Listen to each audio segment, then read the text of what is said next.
नमस्कार, स्वराज रेसिपी मध्ये तुमचं स्वागत आहे। घरात कोथिंबीर जास्त झाली की पहिल्यांदा आठवते ती कोथिंबीर वडी। लहानपणी आजी किंवा आई बनवायची ती कोथिंबीर वडी आठवते का?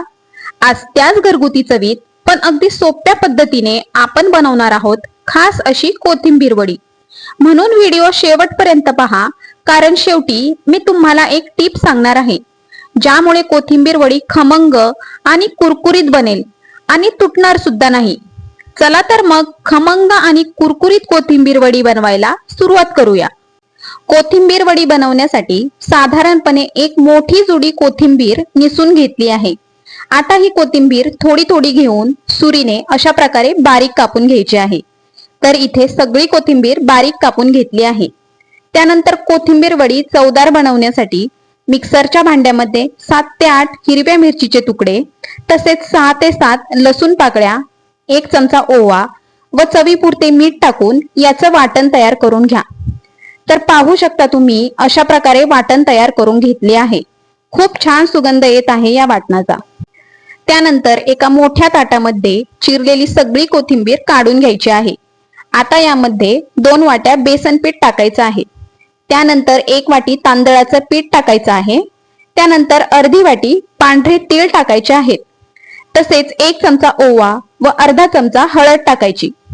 आता यामध्ये तयार केलेले वाटण 2 ते 3 चमचे टाकायचे आहे। जर तिखट जास्त आवडत असेल तर जास्त टाकले तरी चालेल। त्यानंतर चवीपुरते मीठ टाकून हे सगळं साहित्य एकजीव होईपर्यंत मिक्स करून घ्यायचं आहे। आता यामध्ये थोडे थोडे पाणी टाकून हे मिश्रण चांगलं मळून घ्यायचं आहे। तर हे पीठ अगदी पातळही नाही झालं पाहिजे व अगदी घट्टही नाही झालं पाहिजे। त्यामुळे थोडं थोडं पाणी टाकून अगदी व्यवस्थितपणे हे मिश्रण मळून घ्या व याचा अशा प्रकारे गोळा तयार करून घ्या। त्यानंतर अशा प्रकारची चाळण घेऊन हातावरती थोडेसे तेल घेऊन सगळ्या चाळणीला व्यवस्थित लावून घ्या। त्यानंतर हाताला थोडेसे तेल लावून घ्या व छोटा गोळा घेऊन अशा प्रकारे आकार देऊन वड्या बनवून घ्या। तर तयार केलेल्या मिश्रणाच्या सगळ्या वड्या अशा प्रकारे बनवून घ्यायच्या आहेत व चाळणीमध्ये थोडं थोडं अंतर ठेवून व्यवस्थितपणे ठेवायच्या आहेत, म्हणजे वड्या चिकटणार नाहीत व तुटणारही नाही। तर इथे अगोदरच पातेल्यामध्ये पाणी गरम करून घेतले आहे। पाण्याला उकळी आल्यानंतर ही चाळण अशा प्रकारे पातेल्यावर ठेवायची व त्यावरून एखादे झाकण ठेवायचे। किमान 10 मिनिटे या वड्या चांगल्या शिजवून घ्यायच्या आहेत। तर 10 मिनिट झाले आहेत। आता झाकण काढून घ्यायचे। आता सुरी घेऊन अशा प्रकारे वडी शिजली आहे की नाही हे चेक करायचे। जर सुरी स्वच्छ निघाली तर या वड्या चांगल्या शिजल्या आहेत असे समजायचे। तर इथे सगळ्या वड्या चांगल्या शिजल्या आहेत। आता सगळ्या वड्या थंड होण्यासाठी ठेवायच्या आहेत। तर पाहू शकता तुम्ही इथे सगळ्या वड्या थंड झाल्या आहेत। आता या वड्या सुरीने कापून घ्यायच्या आहेत। तर एक एक वडी घेऊन अशा प्रकारे वड्यांचे काप करून घ्यायचे आहेत। तर पहा तुम्ही वड्या कट करताना अजिबात तुटल्या नाहीत, अगदी व्यवस्थितपणे कट होत आहेत। आता जेवढ्या वड्या तळायच्या आहेत तेवढ्या वड्या अशा प्रकारे कट करून घ्यायच्या। तर तळण्यासाठी कढईमध्ये तेल गरम करून घेतले आहे। आता वड्यांचे काप एक एक करून यामध्ये अशा प्रकारे तळण्यासाठी सोडायचे आहेत। आता मीडियम टू हाय हीटवर या वड्या चांगल्या खरपूस होईपर्यंत तळून घ्यायच्या। तर एका बाजूने तळल्यानंतर वड्या पलटी करून घ्यायच्या व दुसऱ्या बाजूने सुद्धा चांगल्या तळून घ्यायच्या आहेत। तर गोल्डन ब्राऊन कलर येईपर्यंत या वड्या चांगल्या तळून घ्या। तर पाहू शकता तुम्ही तळताना सुद्धा वड्या अजिबात तुटल्या नाहीत।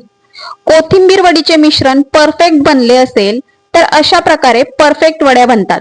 तर पाहू शकता तुम्ही किती छान गोल्डन ब्राऊन कलर आला आहे कोथिंबीर वडीला व अगदी कुरकुरीत आणि खरपूस झाल्या आहेत। तर इथे सगळ्या वड्या तळून झाल्या आहेत। आता एका प्लेट मध्ये वड्या काढून घ्यायच्या। तर खूपच खमंग झाल्या आहेत कोथिंबीर वड्या। आतून अगदी खुसखुशीत व बाहेरून मस्त कुरकुरीत आणि खरपूस झाल्या आहेत।